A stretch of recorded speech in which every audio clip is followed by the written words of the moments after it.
My job is easy, almost ridiculously so. For 10 hours a night, 4 days a week, I supervise a conveyor belt and perform remedial functions on a computer. In August, it'll be 19 years that I've been working here, and I still don't know what I actually do. I mean, I know what I do every night for work, but I don't know why I do it, or what purpose it ultimately serves. I can't describe exactly what I do because the non-disclosures I've signed forbid it. But trust me when I say you could literally train a monkey to do it if you really wanted to. The pay is ridiculously lucrative, especially considering the ease of work. When I first started working here, I thought for sure it was too good to be true, and convinced it was a scam or pyramid scheme of some kind. My checks are signed by an institution which has no trace on Google nor in any business registries I've looked through. I've never met my boss, if I even have one, nor any of my co-workers aside from my driver, Dave. I don't even know the name of the business or my position. People ask me what I do for work, and nowadays I just tell them I work for the government and can't go into details because it's easier than explaining the reality. But I'm not sure if that's even accurate. Before every shift, I'm picked up from home by a box van with no logos or placards. I've known the driver for years now, and he seems like a decent guy. I know him as Dave, but I don't think that's his real name. Once inside the van, I put on this custom helmet, designed to prevent me from seeing anything. From there, Dave drives me to the job site, about 30 minutes away. He and I converse nonchalantly most of the time, usually about sports, politics, or our lives in general, but never about the jobs we work. When we arrive, Dave instructs me to remove the helmet, and I find myself in a dismal garage with a simple metal door in front of the vehicle. From there, I bid farewell to Dave and head inside to begin my shift. Beyond the door is a simple grey hallway with tiled floors. Dozens of doors line the corridor, and the faint sounds of humming machinery fill my ears as I travel to my designated office on the 3rd floor. There are no elevators, so I take the stairs.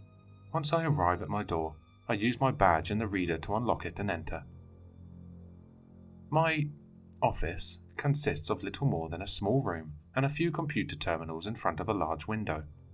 There's a personal bathroom on the left, along with a landline phone behind a glass case for emergencies. On the other side of the window is a larger chamber containing a conveyor belt and a scan station. The conveyor belt has a single entrance and branches to 4 possible exits. Every few hours, an alarm will sound, and the conveyor belt will begin to move.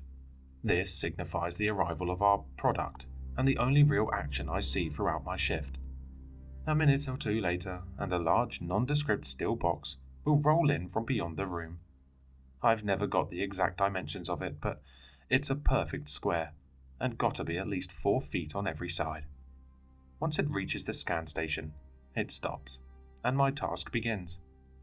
From there, I use my computer to begin prepping the box for analysis. All I really have to do is use the robotic arms to ensure the testing equipment is hooked up properly. The computer does everything else, analyzing the odd steel box for whatever its parameters are set to, and spitting out the conclusion it reaches. As mentioned, there are 4 possible exits from there that the box will be sent on, depending on the result of the test. Path A is the most common, with about 7 out of every 10 boxes being designated for it. Path B is less common, housing maybe 2 out of the 10, and Path C is rather rare, accounting for 1 out of 10, or possibly less. In my almost 19 years of employment, I have never seen Path D be used, even once. This process takes maybe about 10 minutes from start to finish, and generally repeats 3 to 6 times a night, until my shift is over. Some nights I get no boxes at all, but those days are rather rare. As far as my employee duties go, that's about it. Aside from keeping my workspace clean, which is rather simple, considering I'm the only one that ever goes in there as far as I know. 99% of the time I sit around at my station just killing time. It can be hard to stay awake sometimes, but I fill my downtime with various entertainment, like podcasts, music, and even an occasional movie. Wi-Fi and cell reception is non-existent in the room, which sucks, but I'm almost positive it is intentional. I know I'm not the only one who does this job, but I'd never seen videos of it online, or seen anyone talk about it. The contract I signed makes it clear that exposing trade secrets is ground for immediate termination. This is why I've been intentionally vague about the process, and I've left out several crucial components of it. It's no doubt still a bad idea to post this, but I feel like I need to. I am behind a proxy, so hopefully that's enough to mask my identity. But even if it's not, it's a risk I'll just have to take. As mentioned, the job pays very well, better than anything else I know of that requires such little training and effort. The boxes that roll in on the conveyor belt are clearly not solid steel. If they were, they'd probably weigh a few tons, and I doubt the conveyor belt array would be strong enough to hold, let alone move them. Obviously, they are hollow, which means there is something inside them. For the longest time, I thought the boxes contained radioactive waste, such as depleted uranium. It would explain the inaccessibility of the testing chamber, as well as potentially the testing process itself. However, I'm not required to wear any special protective attire, and from what I know of radioactivity, being in as close proximity as I am to it would require special PPE. So, you may be wondering, if the pay is so good and the job is so easy, then why would you compromise it by posting this? It's a good question, and one that I've contemplated for years now. After nearly 2 decades of uncertainty for both myself and people I know, I guess the curiosity has finally gotten the better of me. That, and also because something really unsettling happened recently, and I just feel like I need some answers. You may recall that I mentioned earlier how Pathway D has never been used once in all the time I've worked here. But that's not entirely true. Last week, I was in the middle of an otherwise normal shift. The alarm sounded as usual, and one of the boxes rolled in a moment later. I perked up at my desk as it approached the scan station, and noticed something odd. I've seen thousands of these boxes come and go at this point in my life, and for all I know they're recycled and reused. This one appeared different than all the others. The outer shell was scuffed, and what looked like scorch marks were engraved on the outside. It looked like someone had taken a torch to it and randomly blackened the surface from heat. I got my equipment set up, and a minute or two later commenced the scan, which takes about 3 minutes to complete. All the while, this inexplicable sense of dread overcame me. I don't know how to explain it really, but this overwhelming sense of impending doom just sunk its teeth into the fibre of my very being. Usually the scanning process is routine, automatic, and I hardly even pay attention to it nowadays, as I've repeated it so many times over the years. That time, I paid close attention though, and I'm glad I did. I watched the readings of the scan climb, far beyond the normal threshold for an A or B. My eyes then sprung wide, as it zoomed right past the C territory as well. It just kept going, into readings I had never seen, and frankly, didn't even think was possible. It quadrupled the readings that would have deemed it a C before the scan had even reached the 50% mark. Things got really weird then. The screen began to fizzle at random intervals, with random blurbs of static appearing on the screen for a moment, and then vanishing. The screen partially distorted as well, like someone was running a powerful magnet over it.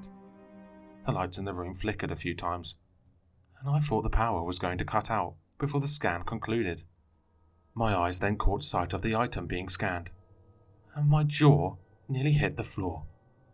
It was trembling, like a cell phone on vibrate getting an incoming call, but much more intense. It seemed to distort as well, growing larger and more malformed before slumping back down and nearly imploding on itself, like a lung rhythmically expanding in and out. To my surprise, the power held firm, and the scan finally concluded. I looked back to the screen to see an impossibly high reading staring back at me. It was probably larger than every reading I've ever seen combined, and I didn't know exactly what to make of it. "You're not real."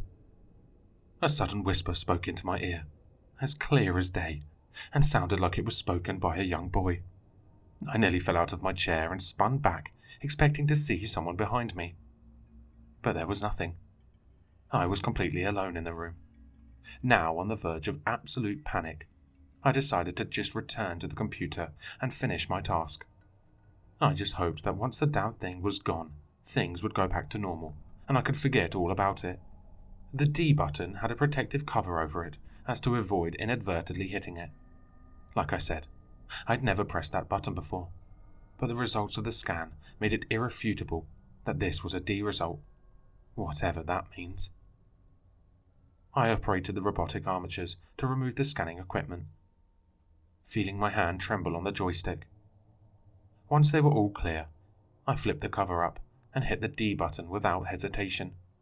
The conveyor belt then hummed to life, and I watched the metal box, which had since regained its initial form, slowly roll towards the exit. I had almost allowed myself to breathe a sigh of relief when the conveyor suddenly stopped. The lights flickered again, and the power cut entirely. Darkness swallowed me, and I reached into my pocket to try and grab my phone. My hands were shaking like leaves in the wind, and of course, the phone slipped from my hand, landing on the linoleum floor with a clack and scattering a few feet away. I dropped to the ground to try and find it as my eyes struggled to adjust to the darkness. On hands and knees I crawled around, but a noise caused me to suddenly freeze and dropped my blood to Arctic levels. I suddenly wasn't alone in the room.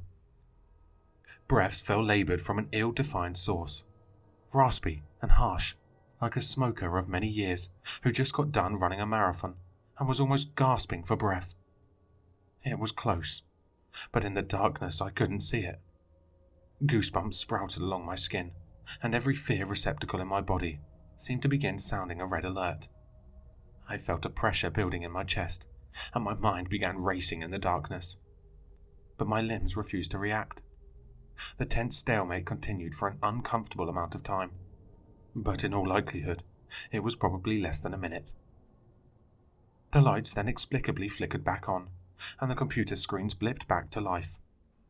With stinging eyes accosted by sudden light, I somehow managed to snatch my phone and scramble into the corner of the room. I was panting so hard and shaking so bad that it physically hurt. I expected to see someone or something behind me from where I'd heard the breathing, but once again, there was nothing there. The computers finished rebooting and once again returned to the operating screen. I could only think of getting that damn metal box as far away from me as possible. So once again, I moved to the terminal and resumed the conveyor belt before even looking into the testing chamber. When I finally did look, I felt the true tendrils of terror constrict around my brain. The box was mutilated, torn up like something that was once inside it had violently ripped its way out. That seemed to prove my theory that they were hollow all along. But of course, it didn't offer any comfort, because that also meant that whatever was inside that container had now gotten out. I peered around the chamber frantically, but I saw nothing. The emergency phone on the wall seemed to beckon to me, and I realized, if ever there was a time to use it, it was then. I picked it up and put the receiver to my ear. The phone had no numbers on it to dial, and began to ring automatically. A second later, and I heard a voice on the other end. "Is it out?" The voice of a woman asked, cutting straight to the point. "What? Is what out?" "The box. What is its status?" "The box. What is its status?" I looked back to it, seeing it once again destroyed. "It's mangled. I don't know what happened. The power went out, and then..." "Did you hear it?" My blood ran cold as she asked that. How would she have known there would be anything to hear? "What did it say?" She rephrased her question, and I could only think to respond honestly. "You're not real." She fell silent for a few moments on the other end, and my heart froze in my chest from anticipation. "Remain calm. Assistance is on the way." The line then abruptly cut off. With a trembling hand, I sat the phone back down and timidly glanced towards the window. My vision had suddenly gone blurry, but on the window, I managed to see the smudged outline of a handprint upon the glass. I must have passed out or fainted from fear after that, because the next thing I know, I was waking up in a bright white room. The beeps and clicks of medical equipment filled my ears as my eyes slowly adjusted to the harsh lighting. My head was throbbing, and my body felt weak, but that may have been from some medication they had administered. No one came into the room for nearly half an hour, and I was left alone in my delirium to try and piece together what had happened and where I even was. Finally, the door opened, and in stepped a brunette-haired woman in black slacks and a blazer. Her dark brown eyes shifted behind thick-rimmed glasses, and a cherry-red lipstick covered her unwavering expression. Her heels clicked on the floor as she approached, cradling a manila folder underneath her arm. "Mr. Johnson, how are you feeling?" I shrugged, and admitted I had a headache, but felt all right otherwise. I asked her what the hell had happened, but she seemed to avoid the question as she pulled up a chair. She opened her folder up and cleared her throat. "Your last scan indicated the product was a D variant. Is that correct?" I nodded, affirming that based on the present parameters, my analysis was indeed accurate. She seemed quite intrigued by that. "Did you see anything odd?"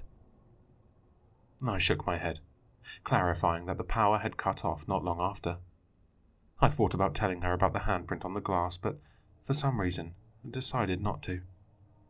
She asked me more questions about what had happened, what I'd heard, if I was physically hurt, and my general state of mind. I answered her questions as best and honestly as I could. I then asked her again what had happened. But once more, she avoided the question. After a thoroughly unsatisfactory interview, she rose and took her leave. She had never even bothered to tell me who exactly she was, or even what her name was. I assume she's a higher up in the company, and the pamphlet she left behind seemed to confirm that. It was an unaddressed list of instructions of how I was to proceed. It had basically told me to go home and rest for a week. It assured me that I was not facing any disciplinary action for the event, and would even be compensated my normal wage during the time off. The instructions suggested I avoid laborious physical exertion, sleep plentifully, and remain calm. By far, the strangest instruction was to avoid mirrors, and even seeing my reflection as much as possible. I still don't know what to make of that, but I've done my best to adhere to it. The instructions said nothing in regards to secrecy or me keeping my mouth shut, and I honestly don't know what to make of that either. I guess maybe they just think no one will believe my account anyways. The letter, of course, had no signature at the bottom, and no way of indicating what entity, business, or person had written it. The final line was quite curious, however. Rather than saying thank you for your hard work, it said something along the lines of thank you for your contribution. Maybe it was just another way of phrasing the same sentiment, but it made me wonder a few things. It's been a few days since this all happened, and as per the instructions, I have been at home resting and researching like a madman. I still can't find any trace of my job online, and admittedly, I'm still not exactly sure what I do for a living. I do think I've learned a few things, though. Like I said in the beginning, I've never known what exact purpose my job serves, or why it is so well compensated. It has to be important for all the secrecy and monetary investment on the part of my employer. The work is a cakewalk, but obviously, as I've now learned, there is a danger to it. I still fully believe you could train a monkey to do it if you really wanted to, or better yet, fully automize the process altogether. Most of my job involves using the robotic arms anyway, and while it would probably be a bit expensive, you could probably engineer a way to operate the entire process from a remote location and eliminate the personnel risk altogether. I think that's exactly what they don't want, though. The last line of the instructions has been ringing endlessly through my mind. and I think I know what it means now. The woman that interviewed me in the hospital seemed oddly unconcerned with the state of the product, and focused most of her questions on how I myself felt. Maybe some would reason that's just a responsible employer doing their part, but I think it's for a very different reason. I think her focus was never on the iron boxes as a business investment, because the real investment was seated right in front of her and was much more valuable. I think I am their investment, and their primary objective was always studying me and how the job would affect my psyche and overall health. I'm their guinea pig, and for nearly 19 years I have supplied them with data. This revelation, if true, leaves me in an uncomfortable situation. My first thought was, of course, to resign, but I don't even know if I can do that. There is just so much uncertainty around all of this. Maybe I'm just being paranoid. Or maybe I've read a few too many conspiracy theories. But I wouldn't rule out them offing me if they felt the need to. If this is some CIA enterprise or top-secret government experiment, then no doubt they would spare no expense in silencing me. That probably doesn't bode well for me, even posting this to begin with. But we're beyond that point now, and I'm in danger regardless of what decision I make. I plan to go back to work, if only to satiate my unquenchable curiosity. If I'm being honest, I've also gotten quite used to the paychecks, and leaving immediately would put my family in a difficult position. I've tried my best to adhere to their instructions and avoid mirrors. It still seems strange, but I've caught fleeting glimpses of my reflection a few times, and I don't like what I see. I keep seeing and hearing things that my wife claims are not there. Night is particularly bad, and the dreams have been quite disturbing. I'm seeing a psychologist now, and he has expressed his fears I might be schizophrenic. I have no familial history of the disease, and before all this, I had never showed any symptoms. But now I can't deny the possibility. Hopefully it's just the lingering effects of the trauma, but I'm starting to doubt that is the case. I'll end this post with something that may or may not be related. Now would be a good time to put on your tinfoil hats, because this is quite far down the rabbit hole. As with any nefarious antics, this conspiracy leads right back to the grandfathers of all douchebaggery, the Nazis. Back in late 1945, just before the Allies liberated Europe from Germany's stranglehold, something downright evil was going on in Dachau, the Nazi concentration camp in Bavaria. Whenever concentration camps are mentioned, the first one most people think of is Auschwitz, for its infamous reputation. But Dachau was the Nazis' crowned jewel. It was the first one ever established, and held in high regard by the Third Reich throughout the entirety of their reign of terror. Rumours have circulated ever since about what horrors truly went on there. But since it was in the German homeland itself, it was one of the last camps to be liberated. By the time the Allied forces reached it, the damage was done, and most of their data was already destroyed or removed. Of course, what they found is known all too well by history, at least in terms of utter depravity and the countless lives lost and destroyed. But there was something more. A secret project, whose mere existence is still debated by historians and conspiracy theorists alike. As far as I can tell, there is no official name for it, but most call it the Nightmare Project, or some variation of that. Now, if you know anything about the Third Reich, you'll know they were masters of psychological torment and warfare. They also dedicated a significant portion of their resources to expeditions searching out religious artifacts and locations, but possibly more important for our purposes, researching the occult. There are numerous examples of this out there, but the one in Dachau seemed primarily focused on the development of something known as a nightmare bomb. What exactly this thing was or how it worked is not known, but the name itself seems to offer a few clues. It was rumoured to be a weapon that could obliterate human psychology and inflict a wide array of mental illness upon its targets. Whether it was supernatural or scientific remains to be seen, if it even exists at all. But it apparently targeted the brain directly via sonic waves of some sort. People say it could turn an otherwise healthy person into a depressed, anxious, and schizophrenic mess. For anyone reading who currently struggles with these conditions, you have my deepest sympathies. I've personally seen how difficult a diagnosis like this can be, and I'm sure you'll agree that a weapon capable of inflicting this goes far beyond what is deemed cruel and inhumane, even in terms of warfare. Evidence of all this is very hard to come by, and most is regarded as conspiracy.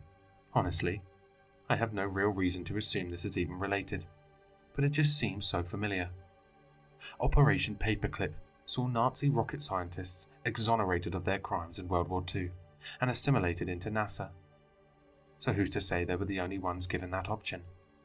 Considering the facility I work in, the procedures and the security surrounding it all, it's clear that whatever it is I do, it is lucrative or informative in some way. As we all know, the military-industrial complex takes up the vast majority of the United States tax revenue, and weapon development is a constant top priority. Maybe I'm reading too much into all of this, but since my employer has not offered any explanations, all I can do is speculate. If anyone has any theories about all of this, please feel free to share. Honestly, I'd like nothing more than to just forget all of this and get back to my life. But I've had a lot of nightmares lately. I'm scared. And although I feel alright physically, I can't help but feel that whatever happened to me is not going away anytime soon.